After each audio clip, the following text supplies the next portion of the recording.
should reflect on. The IMF, the World Bank, they're part of a global economic architecture that was designed during colonial times. The United Nations itself was designed during colonial times, right? For a long time, the UN had less than 50 member states because the rest of the world was colonized. So it was the colonizers who established the UN, it's the colonizers who established the World Bank, the IMF, and who dominated the creation of the rest of the economic architecture. So an economic architecture that was not designed by us, that was not designed for us, why do we expect it to deliver justice for us today? And I'll give you another kind of point that people should reflect on.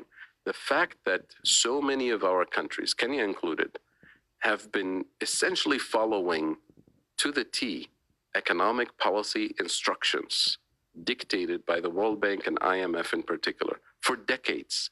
The fact that we are still in a debt trap today, deeper in debt traps today, means one of two things.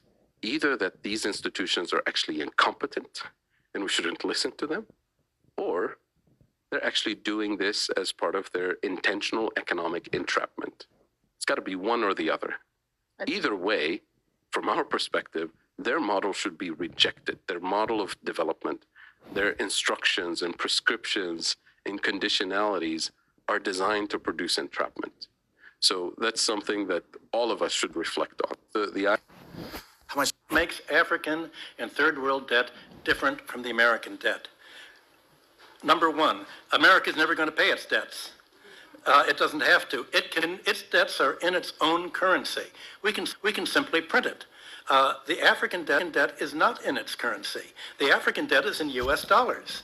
Africa has to earn the U.S. dollars, and the only way it can earn the U.S. dollars is not to be assassinated for growing its own food and becoming independent and doing something that the United States does not like.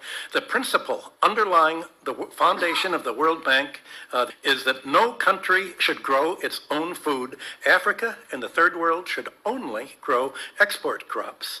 In order to have an oversupply of cocoa and other tropical raw materials, to keep down the price, they must buy their grain from the United States or Europe, so that if they do something that we don't like, we can do what America tried to do to China in the 60s. We can sanction them. We can say, we're going to starve you. I think the most evil organizations in the world today are the World Bank and the International Monetary Fund. Makes African and third world dollars. When the IMF and the World Bank were created in Bretton Woods in New Hampshire in the United States, it was in 1944. None of the African countries participated in its creation. It was British and American economists, and it was specifically designed at that time during the rebuilding of Europe, the implementation of the Marshall Plan.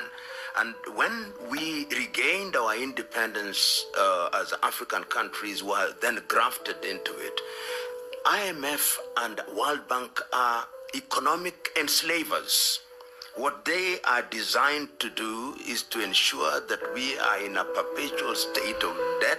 You can never get out of IMF and Bretton Woods institutions, generally because they want to ensure that they control your economy, and when they control your economy, they control your politics, and when they control your politics, they control you, and when they control you, they bring in military bases, and when they bring in military bases, they determine who governs you, because if you don't play ball, they are going to instigate the armies to overthrow you, because in any event, African armies want to be trained in Sandhurst, they still want to be trained in the United States of America, so their world view is still dictated by those foreign powers.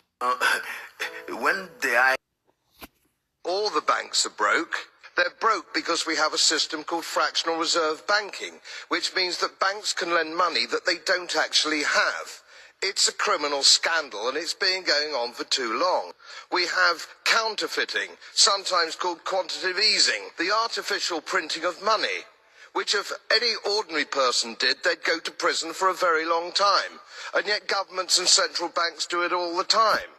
Central banks repress the amount of interest rates are, so we don't have the real cost of money. It's central banks that manipulate interest rates, Commissioner.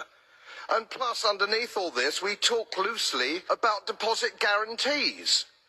So when banks go broke through their own incompetence and chicanery, the taxpayer picks up the tab. It's theft from the taxpayer. And until we start sending bankers, and I include central bankers and politicians, to prison for this outrage, it will continue.